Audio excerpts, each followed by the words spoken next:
At the end of the 16th century, Spain and Portugal had already taken big chunks of South and Central America for themselves, and were dominating other European countries in the conquest of capturing this newfound land. Two people convinced the English Parliament to gain a foothold in the New World, an uncle and a nephew, both with the name Richard Hakluyt. These two men used several different ideas to convince the Parliament. One being that the younger sons of nobility could govern the land of the New World. Another would be showing the savages, or Indians, in the New World Christianity, and the poor that burdened English towns and cities could have a fresh new start in this newfound land. England's first attempt at American colonization took place at Roanoke, a recognized failure. This venture began in 1584 with Sir Walter's endeavor to increase the land held by the British Empire.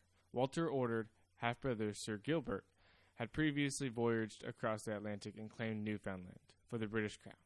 The Roanoke adventure began as an explanation for Virginia, named for Elizabeth the Virgin Queen. Attempts to settle Virginia were made between 1585 and 1590.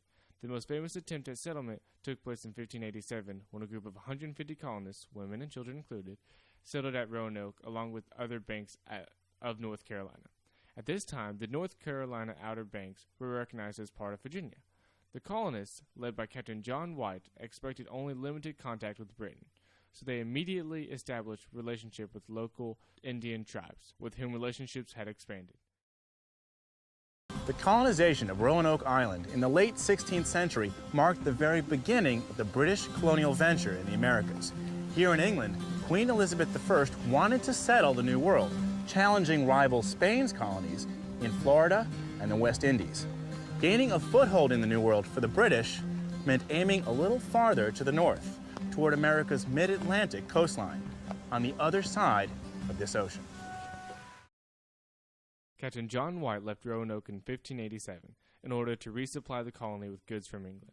Upon his return in 1590, the people had vanished, leaving no clues of where they went. White and company searched in vain for the missing settlers. Did harsh weather conditions destroy the colony? Did pirates get them?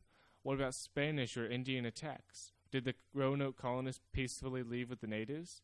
The fate of the people at Roanoke remains a mystery. The disappointment of the lost colony did not stop Britain from claiming any more territory in the New World. English settlers were soon headed westward again, this time to Jamestown.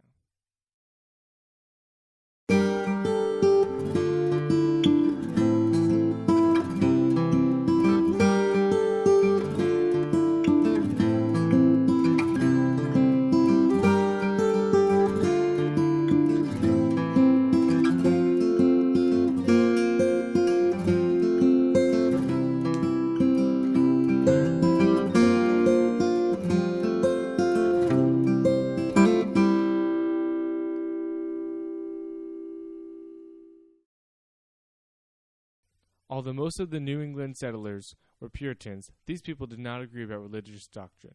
Some, like the Pilgrims of Plymouth, believed that the Church of England should be renounced, while others, like Massachusetts Bay's leaders, felt that the English churches could be removed. Other issues that divided Puritans involved who could be admitted to church membership, who could be baptized, or who could take communion. Disagreements over religious beliefs led to the formation of a number of new colonies. In 1636, Thomas Hooker, a Cambridge, Massachusetts minister, established the first English settlement in Connecticut. Convinced that government should rest on free consent, he extended voting rights beyond church members. 2 years later, another Massachusetts group founded New Haven Colony in order to combat moral laxness by setting strict standards by church membership and basing its laws on the Old Testament. This colony was incorporated by Connecticut in 1662. The Jamestown settlers chose this site for a few reasons. One major reason was the location. It was on the end of a peninsula, surrounding the colonists with water on 3 sides, making it easy to defend. Sometimes the peninsula would even flood, making it an actual island. Another reason, the location provided a port, which would be valuable and essential to the settlement's success. In the year 1607, now the start of the 17th century, Jamestown is founded, and the first lasting settlement in the New World. This new thriving settlement was, quote, nothing but present profit, end quote, according to one of Jamestown's leaders, Captain John Smith. Investors of the Virginia Company of London founded it, and they were hoping for a quicker turn in profits.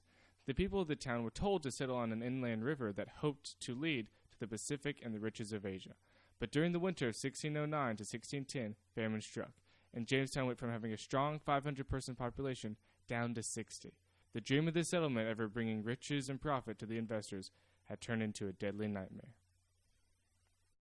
After that devastating winter, the Virginia Company of London sent more colonists from England. In the next few years, they experimented and by 1617 found success with a variety of seed from Trinidad. Only 3 years later, 55,000 pounds of tobacco reached England markets.